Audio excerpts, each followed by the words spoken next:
In the morning, the show Phoenix Magazine readers voted #1 talk radio show in Arizona. #1 during your morning commute. #1 whenever news breaks during your day. And #1 whenever and wherever you want to talk sports. Now it's time for Monty in the Morning. Hey, yo, man. Indeed it is Monty in the Morning on Tuesday, September 28th, 2021.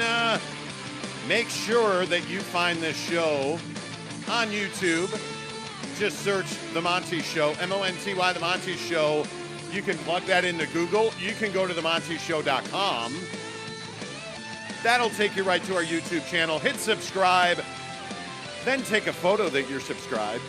Tag us on Instagram, Twitter, or TikTok. The Monty Show, SLC Supercars for Jake. And you're entered to win a Traeger Smoker Ironwood 650. Hi, Jake. Hello. You look like you're ready to murder somebody. I hate when stuff doesn't work. It's so dumb. There you go. We are at 2,247 subscribers on this show.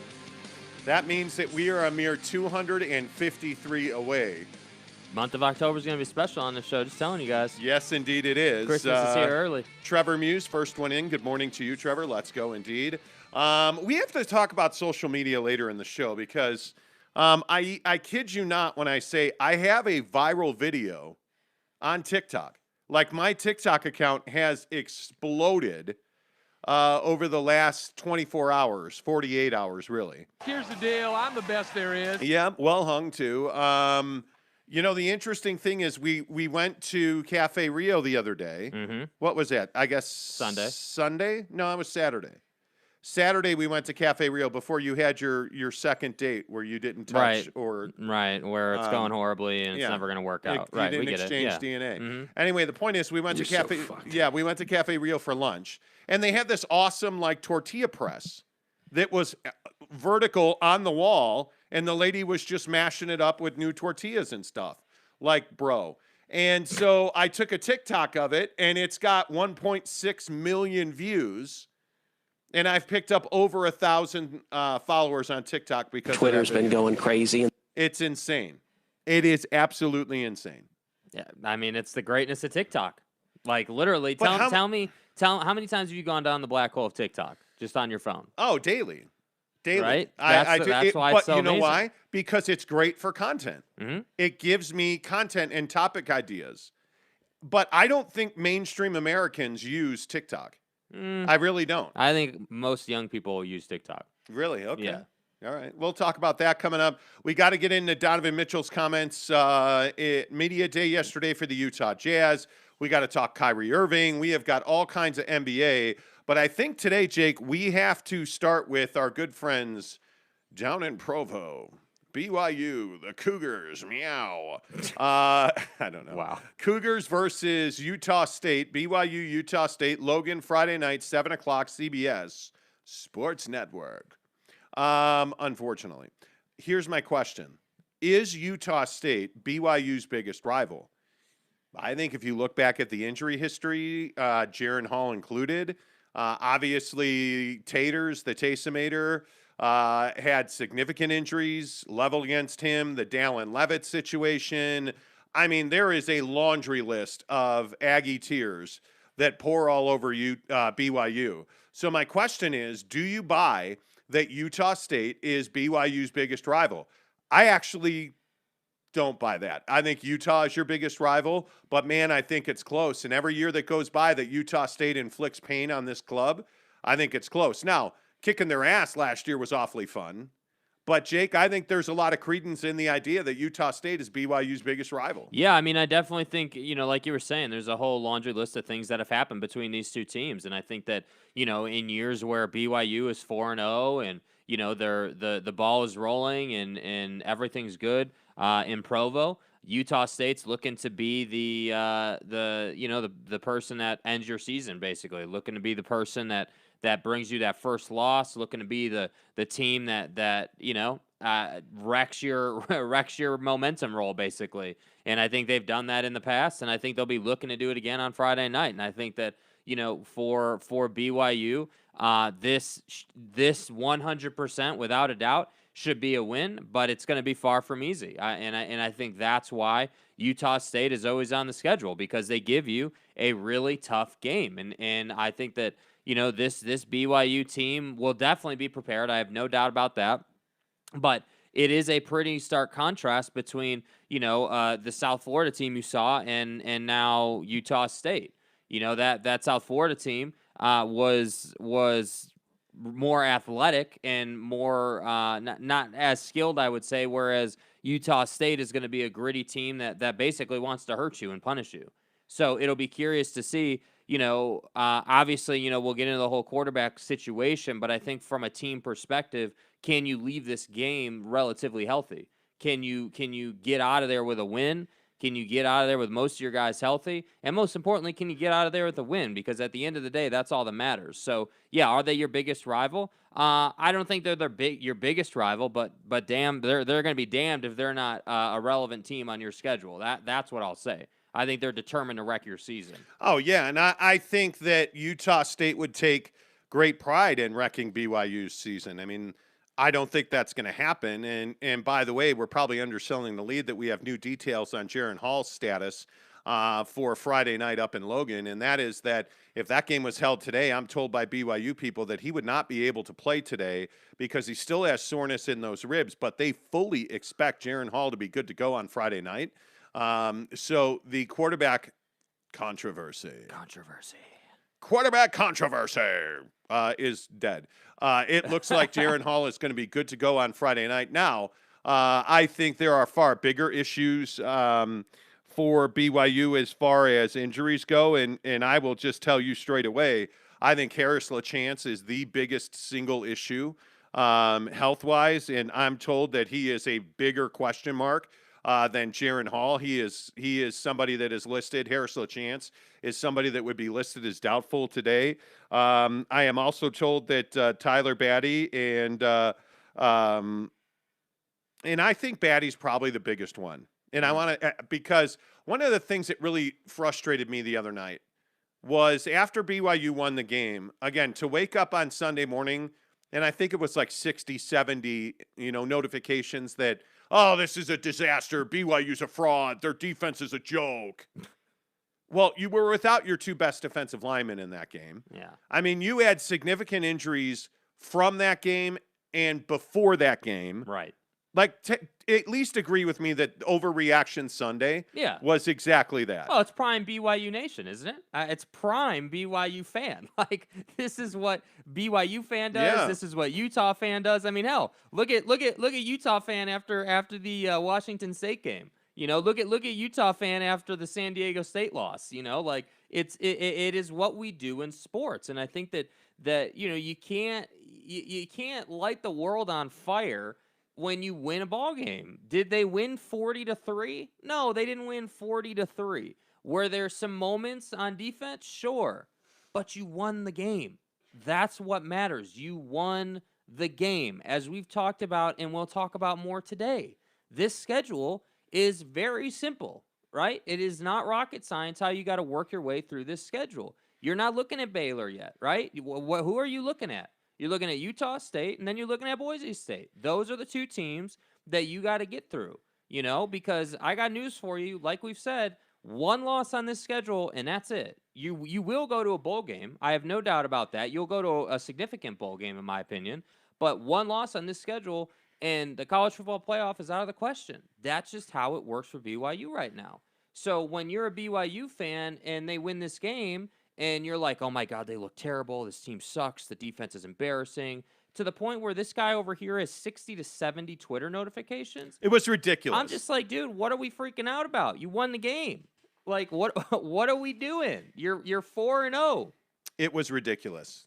It was absolutely ridiculous. And again, all I will say is, relax. You won the game. You're 4-0. Just as Jake said. I think Tyler Batty and Isa Mahe, who did not play, both those guys should be good to go, I'm told. And I think that the biggest concern for me is Harris LaChance. I think he's absolutely got to play.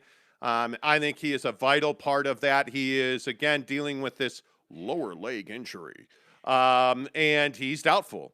And if he doesn't play, I have real fear for what that offensive line would look like. And I know that the offense was not the problem Saturday night against USF. I think motivation and a natural letdown was the issue. You were missing several key contributors. I mean, obviously we know what you lost at linebacker going into that game.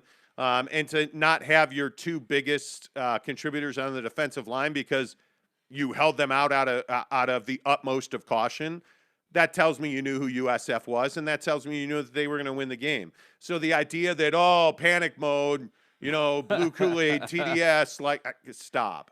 Just stop. BYU's 4-0. They're 13th in the country. Why can you not enjoy that? I feel like it's almost masochism. It's like, hey, man, you know what?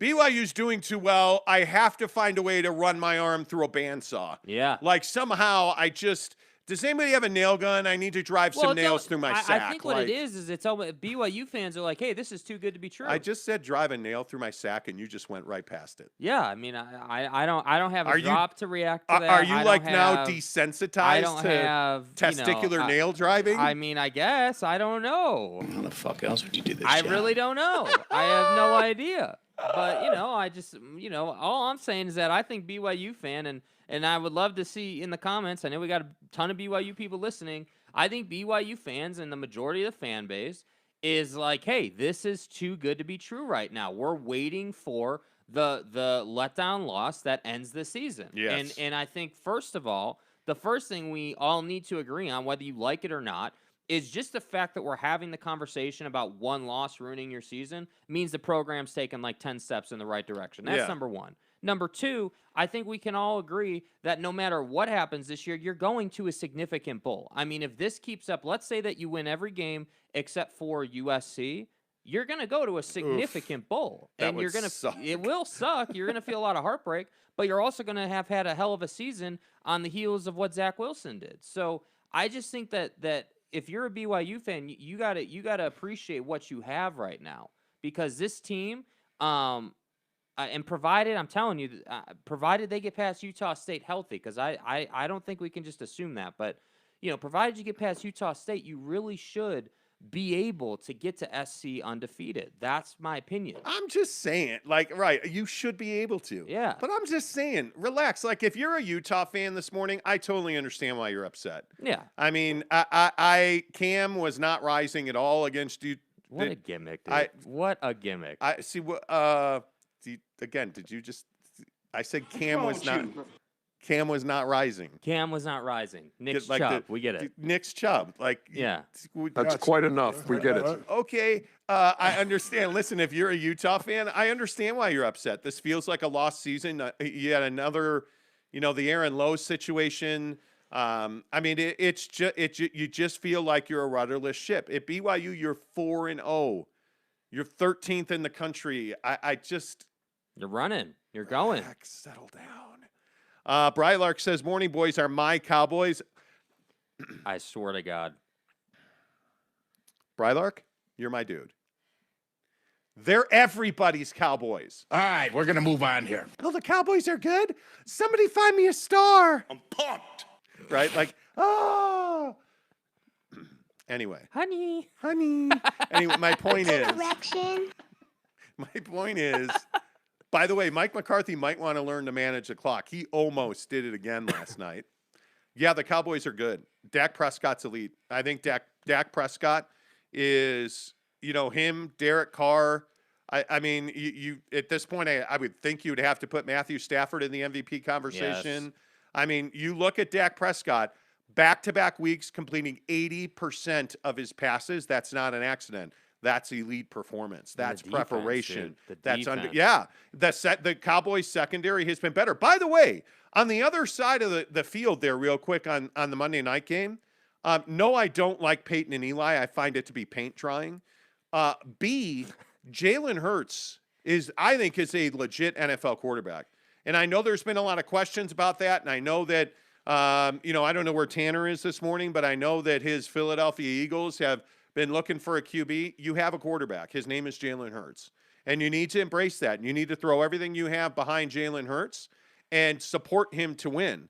And I think if you do that, the Eagles could be competitive. Well, it won't be this year because they, but the point is, the Dallas Cowboys are good. The Dallas Cowboys will win the East. It's going to be health again because you finally have an offensive line that is capable of facilitating the run game. You have a running back in Ezekiel Elliott who very clearly has seen what Pollard's doing and is very clearly, lost a ton of weight. He's in great shape. His legs look amazing. I thought that touchdown where he powered over the goal line was remarkable. He punished them, dude. Yeah, that was old-time Zeke, and that was Ohio State Zeke. So, yeah, if you're a Cowboy fan this morning, it's a good morning. Dane says, morning, boys. Dane, how are you? Spencer says, no, LOL. USU is not BYU's biggest rival.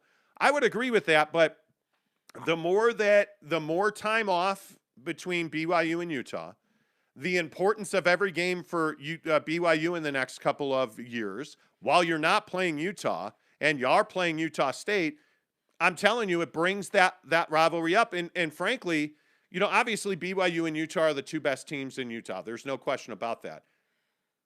It's shocking that Utah State played the way they played. Mm-hmm. Shocking. But that's a team that's on the rise, in my opinion. I think Utah State's always competitive. Spencer Morgan says, if you had watched the Utah game Saturday, you'd know exactly why Ute fans were unglued despite the win. That I agree with. Yeah. Brandon Whiteside. It's garbage. Yeah, it was. Cam's not rising. Brandon White says, I'll stop. BYU about to face second best team in the state. Stop. No. Spencer says, until Saturday, I would have said USU was the best team in the state. Might still prove out to be true. 3/4 of this is inaccurate. That's some trash, bro. You meant to say that BYU's the best team in the state. Do Cougars growl like that? I think so. Because by far they are. Yeah. Anyway. Wow, that was amazing. Yeah. Chris Karn says BYU was playing 4 or 5 deep on D Saturday night. Everyone take a step off the ledge. Thank you. Yeah. Hashtag fire Nagy. They literally used the wow. Chris. Wow. Chris. Wow. Why would you? You're getting off to a bad start. The name Matt Nagy causes me constipation, and I don't appreciate it. Brylark says, nah, man, Cowboys are mine. Not compromising on that. James Knight says, Jingle's still wearing the Jazz jersey, lads. Well, it's not October, and it's not the trade deadline. You're just going to hang on to that for all it's worth, I think. I cannot wait till they trade Joe Ingles because it's going to happen. And then you're going to roll up onto the show, and you're going to say, well, Donovan Mitchell's still wearing a Jazz jersey, and I told you guys so. Patty Mills, best point guard ever in the history of best point guards ever.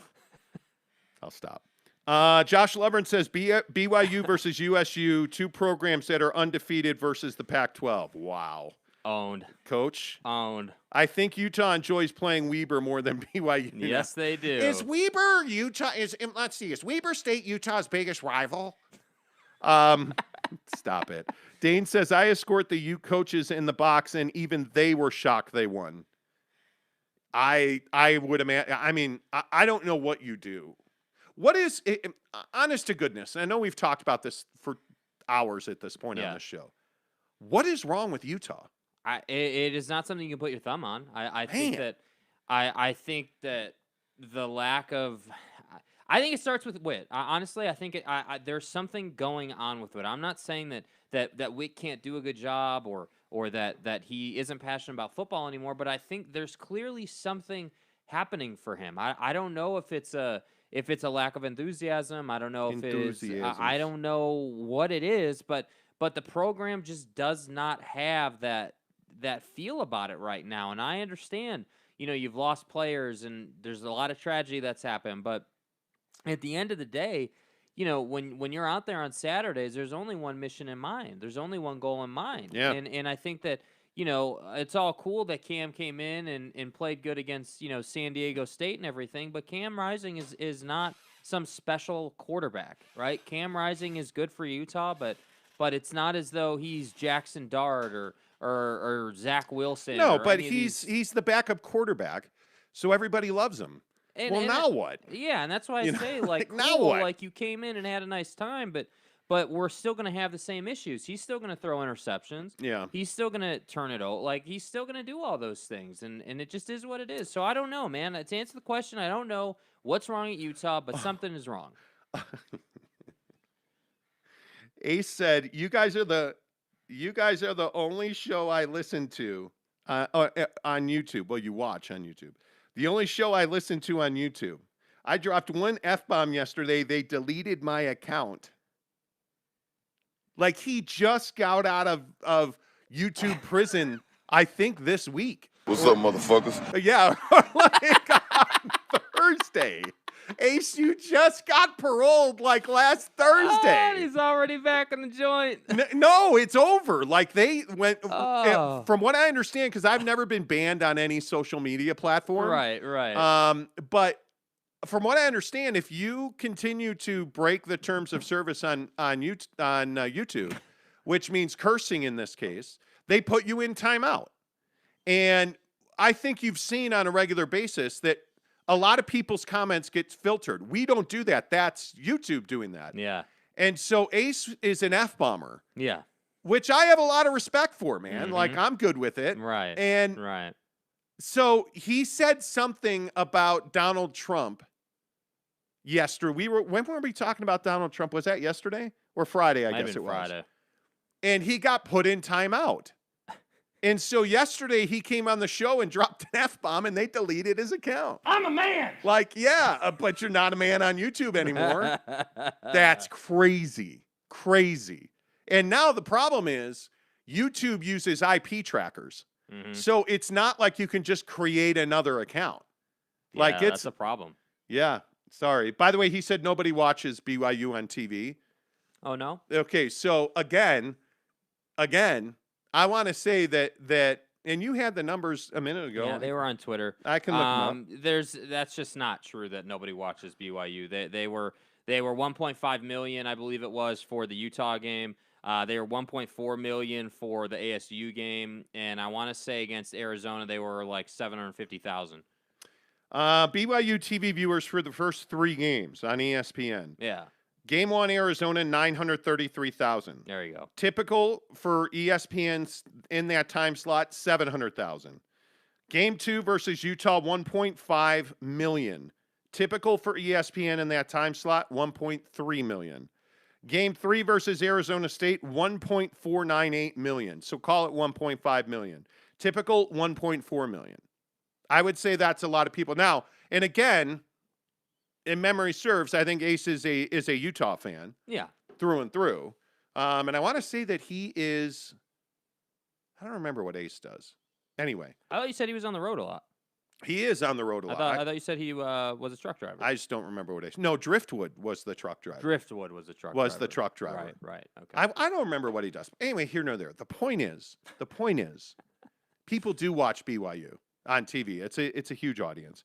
Let's see. Brylark says Joe is getting traded for sure, not ending the season on a roster at least. Yeah. Joe who? Ingles. Oh, yeah, Joe Ingles. Yeah, for sure. I don't think there's any question. Listen, and we're going to talk Jazz here in a minute. I don't think there's any question that the roster they go to camp with is not the roster they're going to the playoffs with. Correct. I don't think there's any doubt about that. And when I say the roster, I mean the core of this team will change. You know what I mean? Like, it is, I don't think there's any doubt.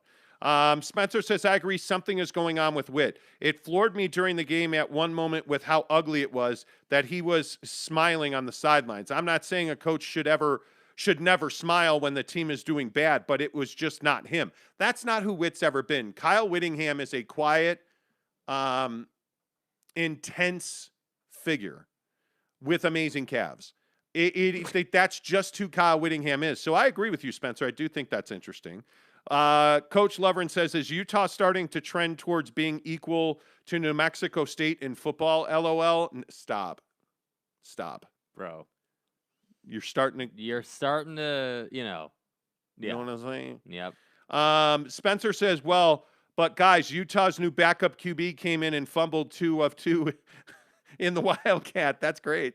James Knight says, Monty, I love it when you break into character when you mock the comments. Hilarious. Thank you. I miss Driftwood, Brylark says. No, you don't. No, you don't. Spencer Morgan says VPN. Yeah, you have to use a VPN to get around YouTube's screen thing. But it's technology and stuff. Just don't drop F-bombs all the time or get crazy about Donald Trump, and maybe they won't ban you. I'm just saying. Yeah, let's switch gears a little bit and get into Jazz training camp, because I think this is an interesting question. And I'm curious what people think of this. You're going to hear from Donovan Mitchell in a second.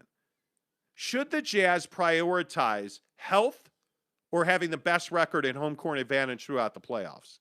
Because we talked about it on this show last year during the playoffs and before the playoffs. If the Jazz want to win a championship, they do not need home court advantage. They need 5 healthy starters who play 70 games during the season and are available for 15 to 20 games in the playoffs.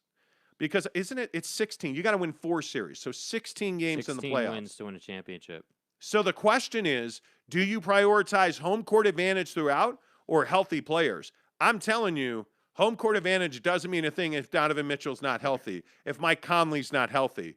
Jake, I'm 100% all in on load managing. Yeah, I think that you got to stay healthy. I mean, again, I think almost every Jazz fan would tell you after what happened last season that health is the main priority. But I would remind you guys that it is not load management is not an issue with Donovan Mitchell, mainly because that's not how he got hurt. Right, the injury with Mike Conley is a load management issue.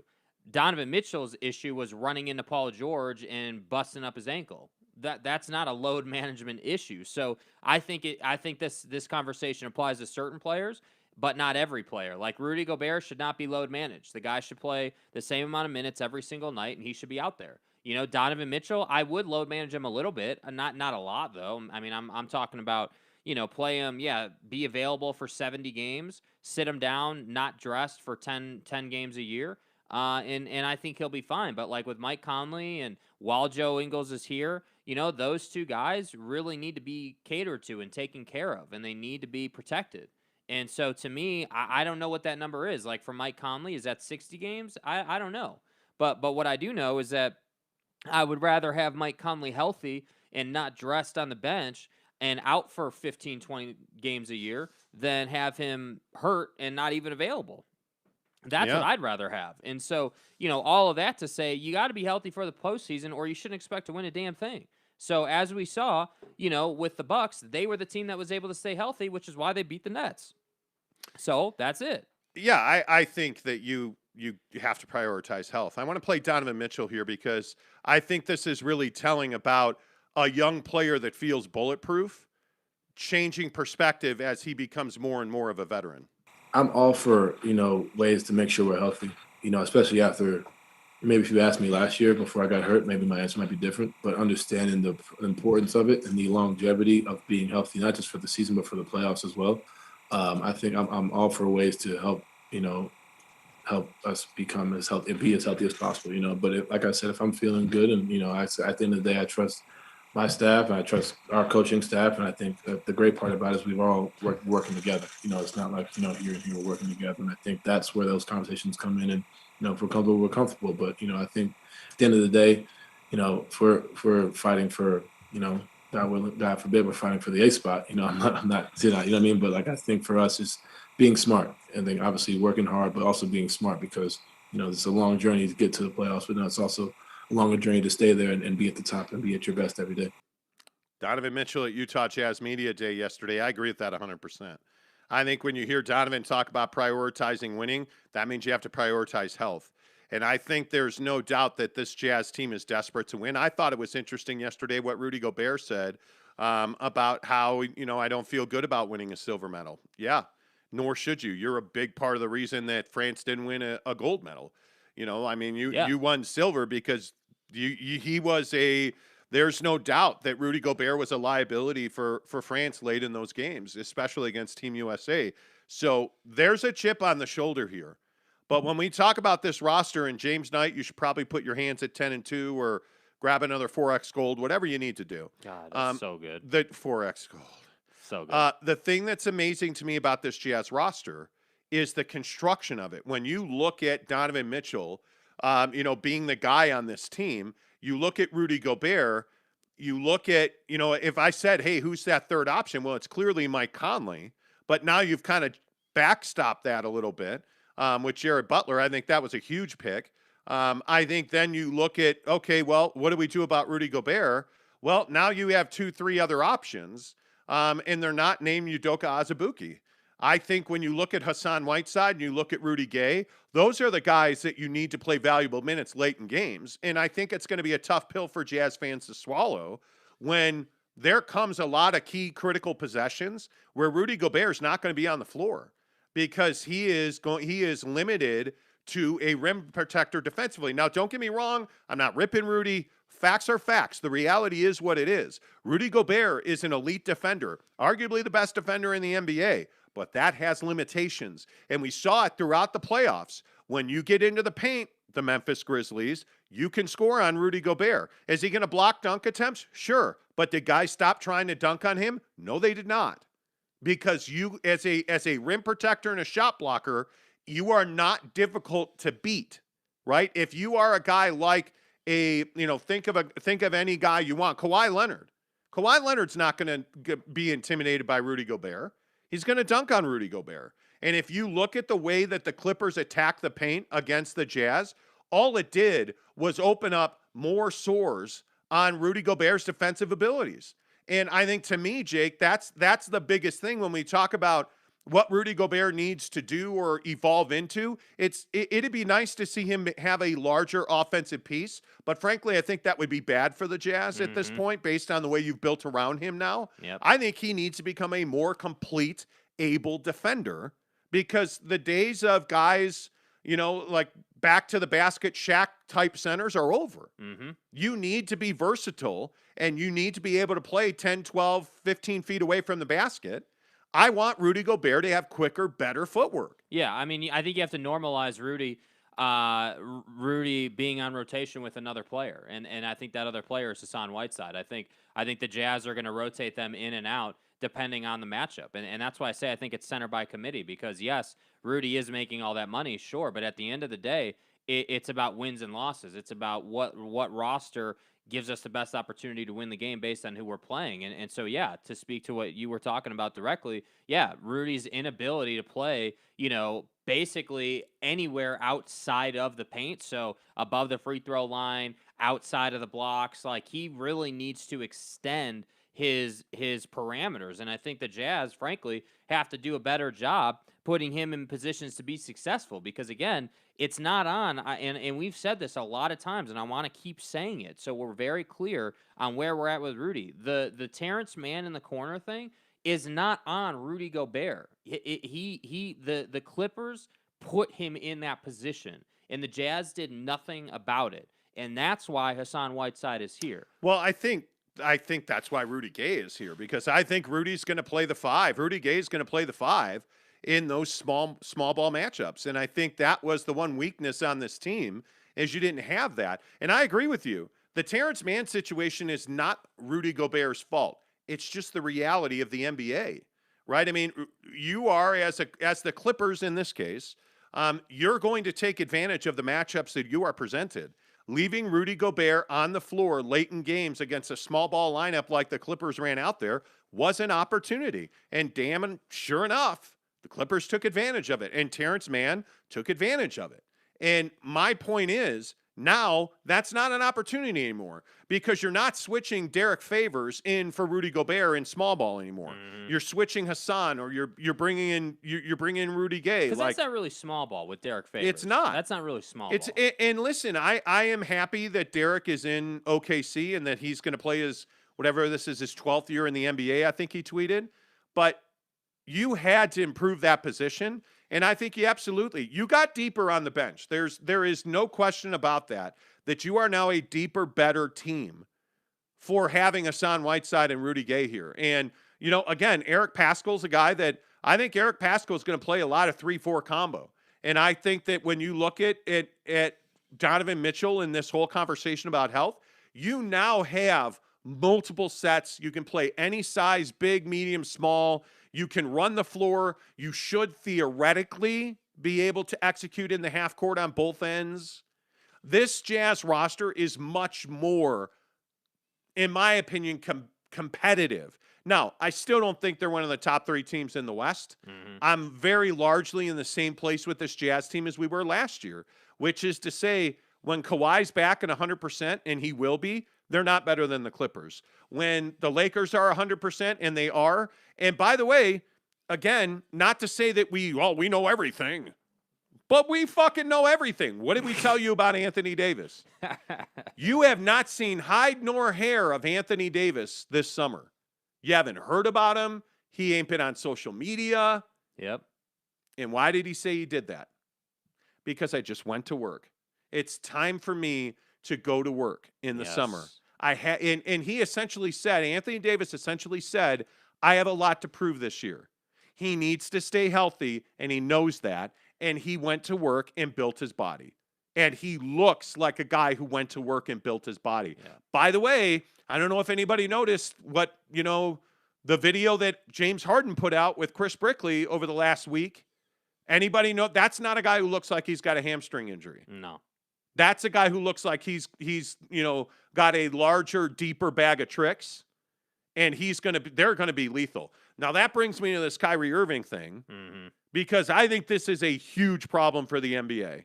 And I'm open to the idea that I'm making too much of this. I really am. You're not, but yeah, go ahead. So Kyrie Irving has said, essentially, he would like to be called Nick Rolovich. I'll stop. Anyway, the point is, Kyrie Irving has said that he is not vaccinated. I am not going to talk about it, and I won't answer questions about it. Mr. fucking vaccination genius, scientific expert, you fucking asshole. Exactly. He won't answer questions about it. And never mind that you're one of the highest paid players in the NBA. Never mind that you have missed a ton of time because, you make poor choices off the floor. And never mind that this is the same guy who converted to Islam in the middle of the season. My fucking ass. And then had to fast for a week. So it made it difficult for him to play games. This after he went to a birthday party at a club for his sister and had to go into quarantine. When do the Nets get tired of Kyrie Irving prioritizing Kyrie Irving over the ball club? When do the Nets start prioritizing Kevin Durant and James Harden being on the floor together? Because that was a far better team than KD and Kyrie was. I'm saying. And listen again. I just want to be very clear about this. I love Kyrie Irving, the basketball player. He's a magician. He is unbelievable. He is incredible. He is, in my opinion, when he's healthy, he's one of the top 3-4 scorers in the NBA. But he's just not worth it. All this off-the-court nonsense, it's not worth it. If I'm the Brooklyn Nets, I trade him. Oh, you're going to retire? Okay, cool. Not my problem, bro. Thanks for giving me the salary cap back. See you later. I'm just not putting up with it anymore. You put this Brooklyn team together. You paid the largest luxury tax bill in the history of the NBA at one point to deal with this nonsense? No, I don't think so. And then there's Andrew Wiggins of the Golden State Warriors. Andrew Wiggins is not Nick Rolovich in that, he half an a-ho. He went off on a reporter yesterday. And he freely admits he's not vaccinated. He doesn't want to get vaccinated, and he's probably not going to get vaccinated, which means in San Francisco, you can't go to practice, you can't go to games, and you can't travel to other California teams. I think that's HIPAA. So he's probably going to get vaccinated. By the way, I would remind you in New York, do you know what the minimum vaccination in New York is? 1 shot. That's it. You don't have to get the Pfizer double jab. It's 1 shot. And then there's Damian Lillard, who absolutely is not Nick the Dick Rolovich. Nick the Dick Rolovich. Yeah. Where do you come up with this stuff? Right off the top of my head. Bro. It's amazing. Anyway, the point is, I love and this is why I respect Damian Lillard. Damian Lillard yesterday sat up on a podium and said, hey, look, I've got people in my family who've died from COVID. I've got people who are vulnerable to COVID. So it's not a question of, am I going to get vaccinated? I'm vaccinated because I want to spend time around the people I love and I care about them. So I'm vaccinated. Okay, let's move on. Like, that's it. That's the whole Yeah, thing. here, let's play it. I got it. Okay, go ahead. They presented the opportunity, and I said, can I get my family? Can I bring my family too? And they said, yeah, and that was it. I think it's I'm not mad at people for, saying I need to do my research or, they got to take the steps that make them comfortable. But I have a lot of people in my family that I'm tight with and that I spend a lot of time around, and I'm just not going to put their health or their lives in danger because I want to hold a big research when as a kid I had to get shots my whole life, and before I went to college I had to get shots, and I couldn't tell you one thing about any of them. So if it's something that I've had people in my family actually die and people actually lose their lives to it, like I'm not, and it's a way for me to protect myself and the people that I love, I'm gonna do it. It was. How difficult is it?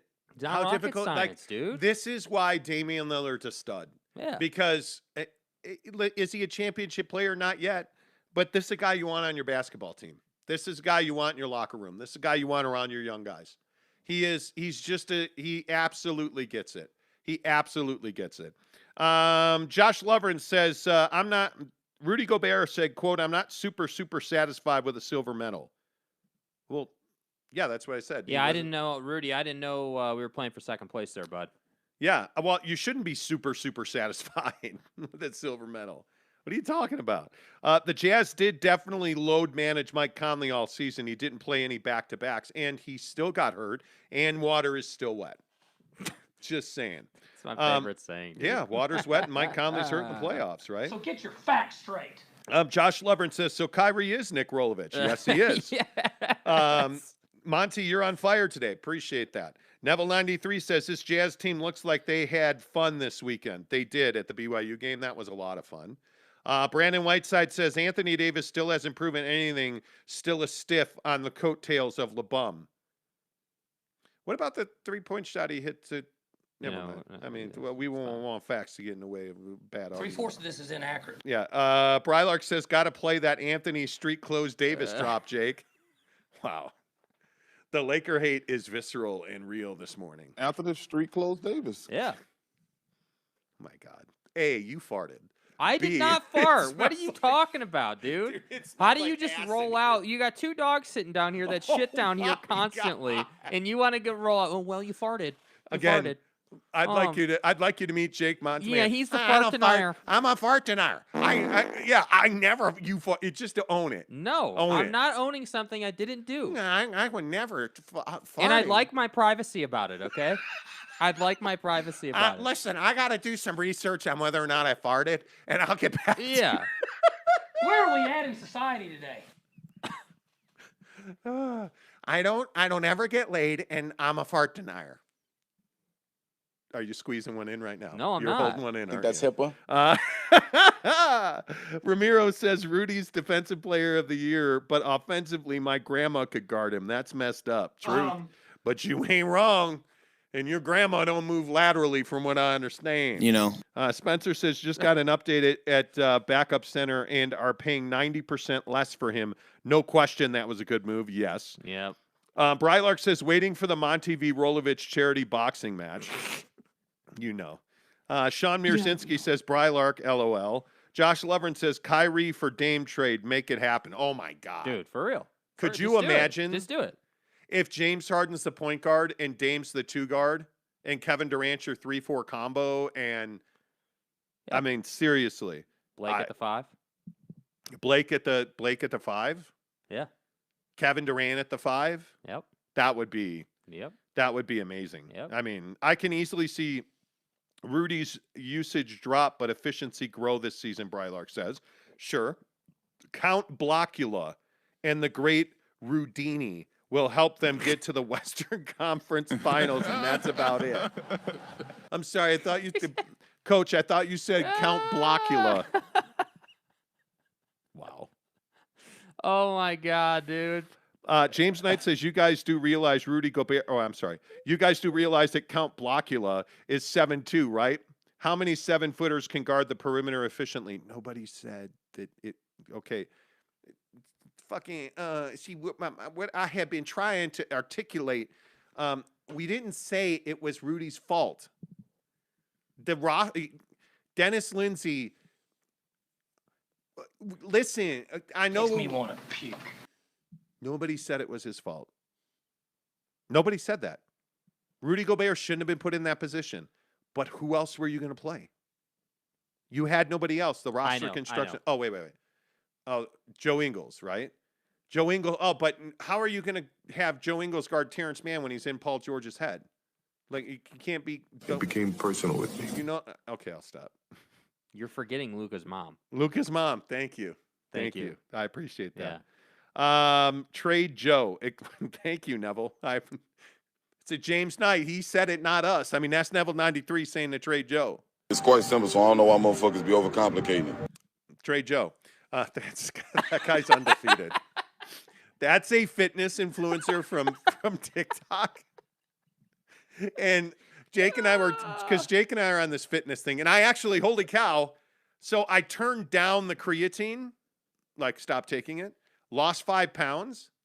And I'm telling you, I'm not as strong. Creatine's amazing. I'm a man. If you're working out and you're not taking creatine. 1 day after creatine, seeing gains.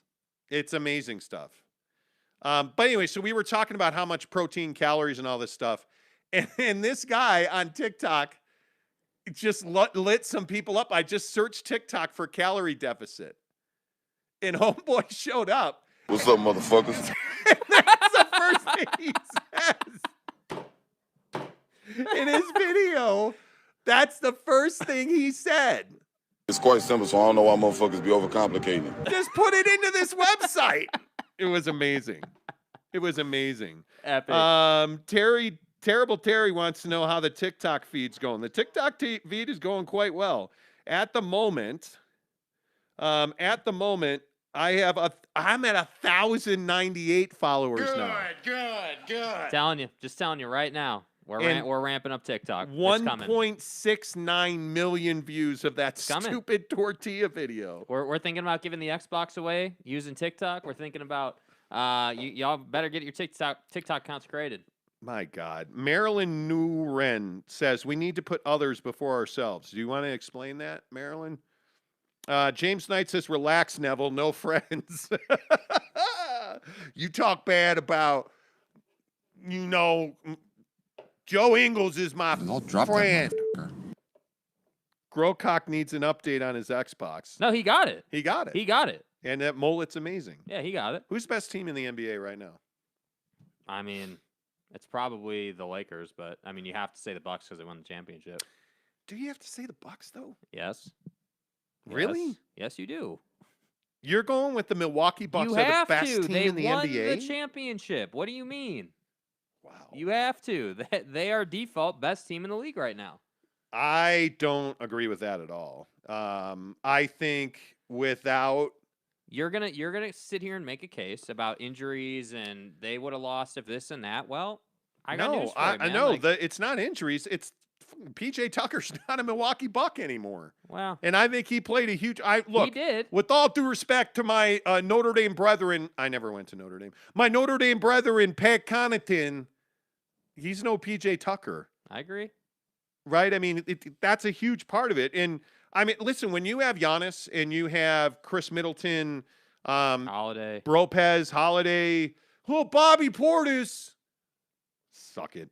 And when you have Thanasis, Antetokounmpo, your mom, right? I mean, Dante DiVincenzo, they're not the best team in the NBA. They're not. Like, I look at Brooklyn's roster. Yes, Brooklyn's roster is better than anybody's roster. It's a matter of if they can stay healthy. That's not nobody even. But that's that's the Jazz. But that's my point. That's what I'm saying.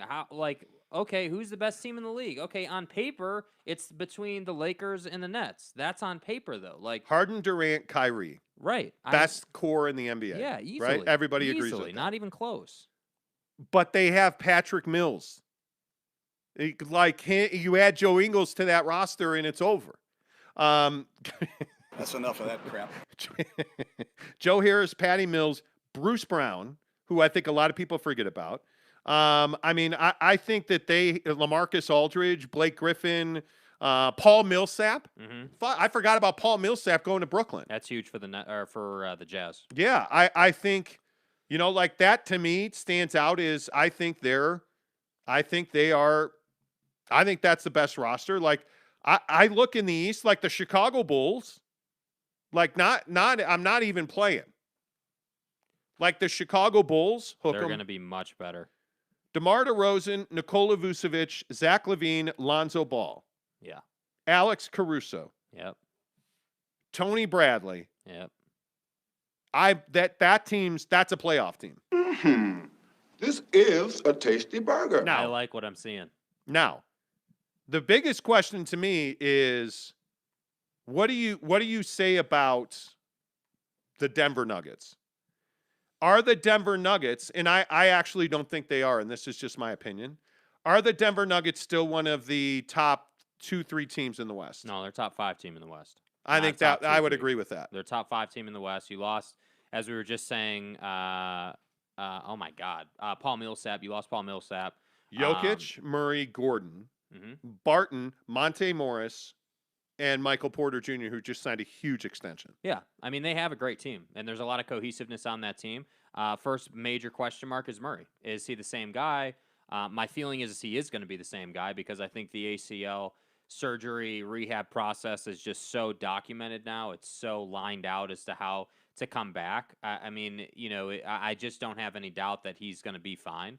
Austin Rivers, I think, is on a guaranteed deal this year. Yeah, so they have Austin Rivers as well. So they're a problem. I'm telling you, that's the team that is kryptonite for a lot of these other nameplates. And I think that, I know I keep saying it, and I don't mean to be a broken record. It's just health. Which of these teams is going to stay healthy? Because Dallas Mavericks. No, the Dallas Mavericks are not a good team. No. They're going to be in the playoffs. But Porzingis, Hardaway, Luka. And then it really is Dwight Powell, Willie Cauley-Stein are their bigs. You don't have enough there. And by the way, the relationship between Luka and Porzingis is not good. Well, and I also think that new coaching staff, though, is going to make inroads. And I think Porzingis gets traded by the end of the year. I hope so. The guy needs to get somewhere where he can be the guy. What do you make of the Clippers roster? Because I also think, and this is kind of where I'm going with it. When you start looking at top 5, 10 teams in the league, I look at the Clippers roster, and I think Eric Bledsoe being on that roster makes a huge difference. Because I don't think they could count on Rajon Rondo last year. Patrick Beverley was not somebody you trusted. We saw that at the end of the playoffs. Well, and with Russ on the Lakers, you need a point guard with size. But again, Paul George, Kawhi Leonard, Reggie Jackson, Marcus Morris, Luke Kennard, Terrence Mann, Ivica Zubac, Nicholas Batum. All I hear when I hear those names, all I hear is veteran experience. All I hear is a team that's not going to be shook. They're not going to be scared to go into Vivint. They're not going to be scared to go east and beat a team that they allegedly shouldn't be. Like that. That's what I would agree with the Clippers. And I think that again, it's like think about it. Like again, as much as we play the what if game with the Jazz, play the what if game with the Clippers. I mean, if the Clippers. If Kawhi doesn't have the partial tear, I mean, you're talking about a team that likely beats the Suns and likely goes to the NBA Finals, and it's hard to say if they would have won, but they're there. And I think that's why I say for the Jazz, my biggest concern and biggest issue, if you want to call it that, is when I compare the Jazz to these other teams, the Jazz ability to stay healthy is not near these other teams' ability to stay healthy. And yes, I'm looking at Mike Conley. Yes, I'm looking at, like yesterday at Media Day for the Jazz, Bogey talked all about how this wrist thing bothered him the entire season last year. Well, if you're going to roll out, on a new year, on a new Media Day and say that, then I would expect big things out of Bojan Bogdanović this season. So the question really is, who's going to be there and who's not? I still think Mike Conley is a linchpin of this team. Like, I think if Mike Conley's not healthy, they don't win. Yeah. I mean, his relationship with Rudy Gobert on the floor, his ability to defend, people don't realize how good of a defender Mike Conley is. The flow of the offense really takes a beating when Mike Conley's not on the floor. I agree. I mean, it's literally that simple. And then, of course, you can look at the Lakers, Westbrook, LeBron, AD, Kendrick Nunn, Carmelo Anthony, Trevor Ariza, Wayne Ellington, Dwight Howard, DeAndre Jordan, Rajon Rondo, Kent Bazemore, and Malik Monk. Their bench is freaking insane. Like they've almost... That's the power of LeBron James. They've almost bulletproofed themselves to injuries. Yeah. It's incredible. Yeah. And I think guys like Kendrick Nunn and Malik Monk, Wayne Ellington from 3, like they've done what everybody said. And I think your point a couple of weeks ago about playing LeBron at the 4 and AD at the 5 full time is absolutely right. It's going to be chaos because now what are you going to have? Like match up the Jazz against the Lakers when LeBron's at the 4 and AD's at the 5. I mean, that is a matchup very nightmare, difficult. dude. And this is why this again goes back to the Jazz and their weaknesses. And if we're being honest, age and injury is the Lakers' biggest weakness, right? If I look at the Utah Jazz, I still wonder, who are your 5 best players? Who do you start game in and game out? Well, Conley, Don, and Rudy. Those 3, right? Bogey. Okay, Bojan Bogdanovic, 4 starters without a doubt. No question about it. Is Royce O'Neal still a guy that you value as your 5th starter? I mean, he's probably going to be. He put out a bunch of tape of him ball handling and making shots and doing what basketball players do in the offseason. But at the end of the day, and this is why I say, like, we had a disagreement about Ben Simmons and what he's doing and all his shooting. And whether it's Ben Simmons or Royce O'Neal or any of these guys, I want to see, even Rudy, I want to see all this tape they're putting out applied in an NBA game. I want to see Rudy extend his 15 to 17 points a night to 23 to 26 points a night because he can knock down a basic little push shot or he can give me a little bit of a hook shot. I'm not saying the guy's got to be Porzingis in shooting threes and stuff, but what I am saying is that, like with Royce O'Neal, you got to be more reliable from 3 because you're not asked to shoot the mid-range at all. You're asked to be a 3-and-D guy, and you're asked to take 3 to 4 threes a game. That's what you're asked to do. And the Jazz literally need Royce O'Neal to make 2 to 3 out of every 4 he takes. But can he? No. I know. Listen, I know what they want or need Royce O'Neal to do. Yeah. The question is, can he? Todd Nickelback. That's your new name. Nickelback, because I can't pronounce your last name. Nichols Slakowski? What's up, motherfuckers? Nichols Slakowski, okay. Oh, wow. Karis LeVert has a stress fracture in his lower back. Optimism is that it could only be a minor setback. He could return by the start of the season. I'm that guy. It's part of the process, dude. Anyway, Kolakovsky. Yeah, what's this guy got to say? Person says, here we go, already doubting the Jazz. They haven't even dribbled a ball one time in training camp, and you guys are already sure what that were we they're wrong not. about? What were we wrong about? Well, Help me understand what we were wrong about. And it's not like, that we're but doubting the Jazz. But it is. It's 100% somebody coming into our comments, and I love this. I'm really glad that this came up. I knew it would come up. Somebody saying, well, you guys just hate the Jazz.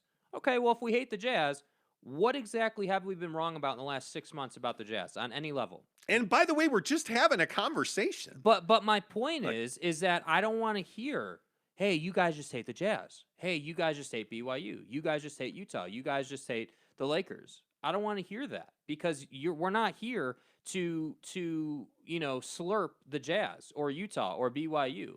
We're here to tell you what's good and what's bad. We're here to tell you what the issues are and why the Jazz are not going to be a 1 seed this year and are not getting to the Western Conference Finals this year. Yeah. And you're not getting that anywhere else. Sir Robin says, with BYU going to the Big 12, who knows how Utah State rivalries will look? Do they for sure keep at least one of those two on the schedule each year? Both will be on the schedule. I mean, you're going to have non-conference games. Mm-hmm. James Knight says, don't sleep on the Warriors. They have Draymond. They have everybody back. They have the core back that they won a you championship with. You don't understand. That's a shot at our love of Draymond during the Olympics. It's fine. If Gobert scores 20-plus points, it means the Jazz are missing 3, James says. That's correct. Brylark says Denver is going to be an absolute problem this year if they stay healthy. People are sleeping for sure. Dude. For sure. Clippers win the chip. They have Terrence Mann. Okay, James, you're bitter. Ramiro says, Monty, I listen to this show every day all the way from Morelia, Mexico. If I win the Xbox, my sister in Ogden can pick it up, though. Great effing show. Thank you. Dale Donut says Utah State is not BYU's biggest rivalry. Let's be real. But, hey, congrats to Utah for beating a team not from the FCS. Okay. Monty, why do they call you Monty, and how much effort will you put into tomorrow's show? Okay. What do you mean? Yeah, what kind of question is I that? don't know. Well, they call me Monty because my last name's Montemayor, and my entire life everybody's just called me Monty. I don't know. We always put a lot of effort into tomorrow's show. Did you guys hear about Jordan Clarkson getting interviewed by Channel 2 and they didn't know who he was? Yeah, they asked him to spell his name. And then yesterday, Media Day rolls out and spells his name. Yes, exactly right. Do you guys watch the Jazz, LOL? Nope. No, we don't. Nope, we don't. We don't No, watch we don't. sports. We don't watch the Jazz. We actually prefer to watch knitting on the old grandma channel. This effing show, okay, well, that comment's not going to last long. This effing show, every day I think it's a slow sports day. You guys find a way to piss me off. Well, Ted, you know. It is what it is, man. It is what it is. There's no such thing as slow sports days. There's only slow opinion days. I'll just keep saying that. Yeah, I mean, there's always something to talk about. You know, I mean, it is what it is. We don't ban people's comments, by the way. Ted also got his comment banned, so we don't ban. If you curse, it's not up to us. If you curse, YouTube's going to filter your comment. Yeah, I mean, it is almost. It's just mark it down. Easy, Jake. Geez, are you filtering freedom of speech? LOL. Exactly. Yep. Jake dating update featuring Mrs. Monty. Not today. Going in for a cervical artificial disc replacement today. Wish me luck. Wow. Damn. Think I'll wake up still hating the Lakers though. Nye guy. Good luck, Nye guy. Good luck, dude. You better come back in this thing tomorrow or the next day and update us. I hope you're doing all right. Jazz need Jimmer. LOL. Dale Donut says. Yes, sir. More Leah. More Elia. More Elia. Okay. Cool, bruh. You know. Xbox or PS5? PS5. I see. I've been on the verge. I could have bought a PS5. Why are you on the verge of wanting a PS5? Because the hype. Understand. The hype is unbelievable. Well, giving one away, there's no doubt. But like, you wanted one for your personal use. Yeah, I mean, I don't play enough video games to probably buy one for myself. Yeah. But PS5s are flipping red hot right now. Yeah, and they will be because there's a lack of production. All right. Let's by the way, anything new on the dating front? Any new hoes? Any new No, not I mean it's only been a couple of days. I mean there's hoes or pros or no, there's no pros. No. So there's no update on the Hinge game. No, not right now. There literally there's not. I mean I haven't heard from anybody new yet. You know, and that's just what it is. Somebody yesterday commented about how Match is the site you go to when you're serious. Uh-huh. That Hinge is much more about young people just hooking up. Okay. I'll download Match tonight. Okay. I'll do it tonight, and then I'll update you tomorrow. All right. And real quick, can we talk about vacations? Yeah. Well, let's save that. Let's talk about social media. Okay. Social media. Yeah. In the comments, obviously the Switch, ha ha ha. I love the Switch. It still pisses me off to this day I can't play Mario Kart. And I would have gotten a Nintendo Switch, and my wife was like, no, you're not doing that. You know. It's fine. Monty trying to flex his success and spend $3,000 more on a trip to Hawaii. In a moment, I will explain that. I think what? That's just a funny ass comment. It is. So how do you guys watch this show? Do you watch on a TV? Do you watch on your phone, on a computer? Do you watch, like, one of the things that is so fascinating over the last couple of days, as we talked about, is this TikTok thing. Because every time I pick up my phone, I've picked up like 100 new followers. Yeah. On TikTok. Right now, I just picked up 31 new followers since the last time I had it. And we're now at 1 point, and let me tell you, we are exactly at 1.72 million views on a tortilla video, which is fascinating to me. Where do you guys pick up our content? Because we put content on Twitter, Instagram, and TikTok every day.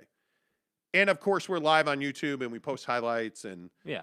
But like, do you guys like only watch on YouTube? Like, one of the things that's fascinating to me is we have a lot of people who only listen to the show on audio that do not come to YouTube.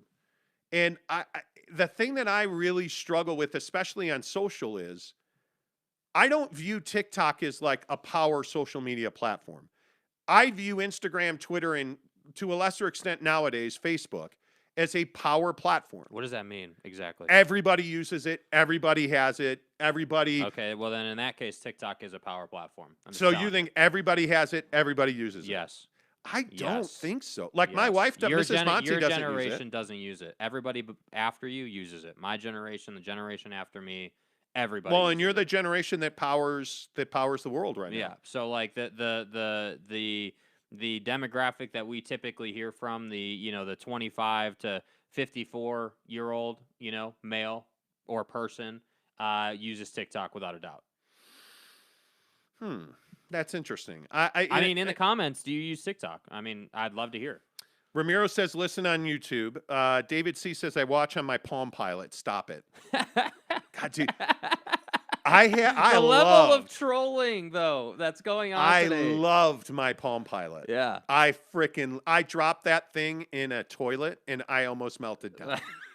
An old Palm Pilot. I can't remember the name of it, but it was the one-piece one that had the screen and the thing, and I dropped it. I tripped on a bathroom mat in my house. This was 10 years ago now, and bobbled the Palm Pilot and dropped it right into the toilet. And it's going to go into crisis lockdown mode. I almost lost my shit that day. I watch on my phone getting the kids ready for school. Sean Mirzinski says, I'm 27. I don't. Ramiro says, working from home office, easy money. Yep. 737 driver says, watching on a BlackBerry. Yes. Man, I miss the BlackBerry. I think a lot of people miss BlackBerry, dude. Yeah, totally. I feel like BlackBerry was the phone until iPhone really started taking over. Daryl says, only social media I have is Twitter. Watch on YouTube via PC. TikTok is a power platform. It's global. It's huge. Yeah. And see, Greg Hawkins is... Greg is a great example. He's a massive TV personality in the Philippines. Yes. And so you get that much more than I do. And maybe I undervalue TikTok. TikTok is great for, like, if you spend any amount of time on TikTok, you understand that there's two types of TikTok pages. Number one, you've got the casual user, basically where our show TikTok page is at right now. We're just posting about some stuff and kind of sharing like some funny day-to-day moments, that kind of a thing. And then you have other TikTok pages where they are either branded after something or they have a purpose behind them. Right, like there's one that I started following the other day. It's this woman who gives dating advice to dudes, and she does all these different topics, and like that's all her TikTok is. So like there are levels to the TikTok game, just like anything else. But I agree with Greg. I think TikTok is a platform that is still growing, and I think even now it's up there for sure. Sir Robin says 100% YouTube. The Night Guy says YouTube. Saw the Cafe Rio thing on Instagram. Ramiro says, I listen to the show as I do my English editing job on my Mac. It's the best. There you go. So when I'm dropping F-bombs in the drops, does that mess with your Mac? Probably does. Greg Hawkins says, I picked up like 8,000 followers in less than 8 hours yesterday on TikTok. It goes faster than any of my other platforms. It's crazy. Yeah. Yeah. It's crazy. And by the way, the effort you have to put into it is not that much. It's far easier than like trying to pick up followers on Instagram is much more difficult than TikTok. Brylark says, watch on my phone while at work, mostly listen and peek into the comments when I can. James says, I AirPlay YouTube on my TV. Oh, that's fun. Yeah, that's on cool. my phone on a field mower ATM. Nice. We watch it on YouTube, you idiot. Tyler Hansen says, thank you. Appreciate that, buddy. Tanner Plummer says, I watch on YouTube. Chris Carnes says, Monty, sorry for the KD interview reference. I fully expected 100% on tomorrow's show. I will be in deer camp, but we'll catch up in the afternoon. Deer camp, nice. Oh, that's right. David Letterman interview. I guess it was David Letterman who asked Kevin Durant, why don't people call you KD at Media Day yesterday? Which I thought was, I was awkward behind. Michael Goldman says, I missed the start of this. What's with the clickbait title? USU is a cute little brother to Utah and BYU. Most fans in the state don't hate Utah State. Well, it's not clickbait. It was a question we asked. Yeah, it was a question. We always put the. By the way, thanks for coming to the show. We really appreciate your feedback that the thumbnail works. Dumbass. No, I'm kidding. Just kidding. No, I think Utah State is a huge rival for BYU. Huge. Yeah. Huge. And you know what? I think some of the anger and vitriol that's in the Utah BYU rivalry has turned a lot of people off. And talking to a lot of Utah fans over the last couple of weeks, and BYU fans, of course, but there's a lot of fans on the Utah side that are just like, it's over for them. And I get that. It's frustrating that you're having a terrible season, but on both sides, fans are just insufferable. Yes. On both sides of the BYU-Utah rivalry. Right? It is. Yep. It is tough to digest. All right, real quick, because we got to go here. We're going to Hawaii for Thanksgiving. It's been a trip that's been delayed for 2 years by the pandemic. And so we happen to be of a certain lifestyle that we can work from anywhere we want. Yeah. So I said yesterday to my wife, it's like, hey, we're going to Maui for Thanksgiving. Why don't we just add an additional week and work from Honolulu? Because when we went to Oahu last time, we didn't get to hike Diamond Head. Like, it just wasn't a great trip. And so we want to really go back. And I want to hike Diamond Head. And I'd really like to go deep sea fishing off of Oahu. And my wife's like, oh, yeah, that's a great idea. Let's add a week. All right, well, let's call the place we board our dogs at. It'll be $2,100 to board them for 3 weeks. Okay. All right, but I'm willing to do it. I'm willing to invest in experiences. Okay, well, what's it going to cost for like an Airbnb on Oahu for a week? Yeah, it's like $1,400 So now you're like $3,500 extra dollars. And then you throw in food. It's about $4,000 extra for a week on Honolulu or in Honolulu on Oahu. Should we do it? I mean, the dog boarding thing is heavy to me. I mean, it is so expensive to board dogs, man. Like, that would be my only hesitation. I mean, the Airbnb thing is not really that expensive because we'd be splitting that. Like, it's not, I don't know. My answer is, like, I'd love to do it, but it is expensive. I mean, when you start putting things into perspective, it's like, yeah, that is a lot of money. It is. Yeah. For anybody. I don't care how rich you are. That's a lot of money, man. Like, and so, I don't know. I go back and forth on that, I really do. Yeah, the thing that's amazing is I don't want to sound arrogant, I just don't care about the money. I want the experience. Yeah. And if I can get another week of time hiking a mountain I've never hiked, and in this case a volcano, if I can get an extra fishing trip in, if I can spend extra time sitting on a balcony overlooking the ocean while we're cooking dinner, so why wouldn't we go to Maui then for an extra week? Because we're going to be in Maui for 10 days. Well, and so you're saying save the airfare. I'm saying save the airfare. I'm saying I mean, that's basically the only thing you'd save there, I guess, because you have extra Airbnb costs at that point. But yeah, it's just interesting. I don't know. My point is, I want to do it. I want to go an extra week early, and because remember the no, James Knight says, does the dog boarding place throw an ass vacuum in the package? They don't. They don't.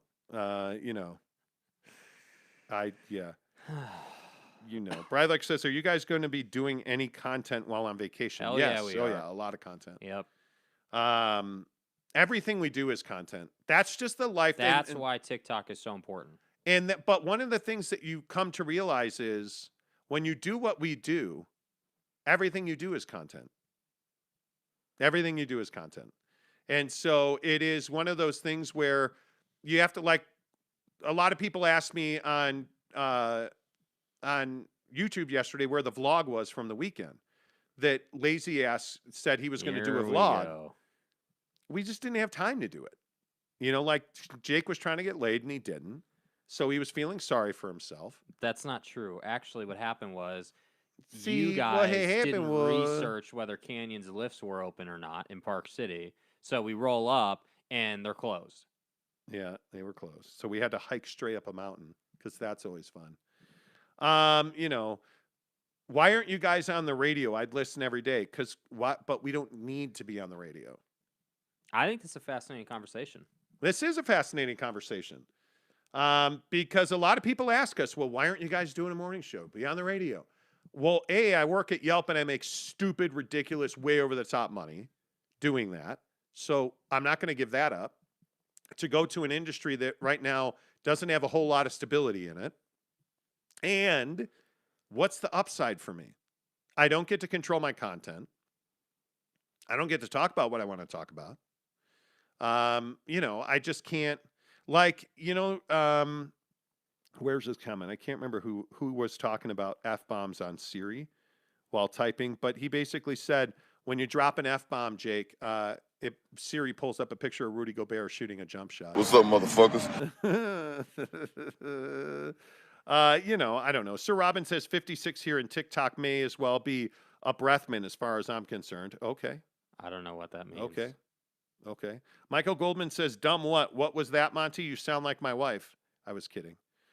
Jordan Hall says Utah State, Boise, San Diego State, TCU soon.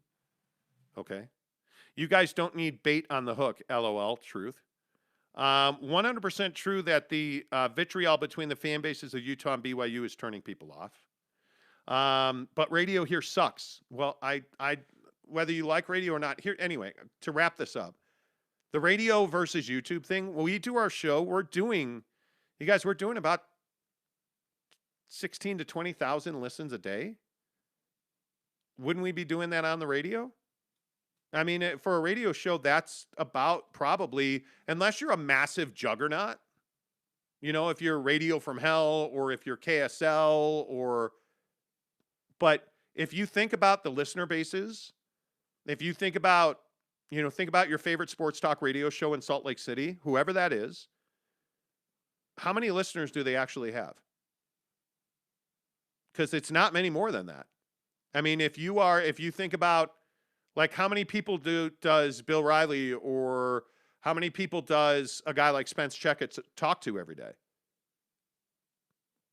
It's probably not much more than that. How many people do you think that Scotty G and Hans talk to every day? It's probably not much more than that. I mean, in the level of interaction that we get on YouTube versus being on the radio, it's significantly higher. I mean, significantly higher. Yeah, and by the way, it's easier to find, in my opinion.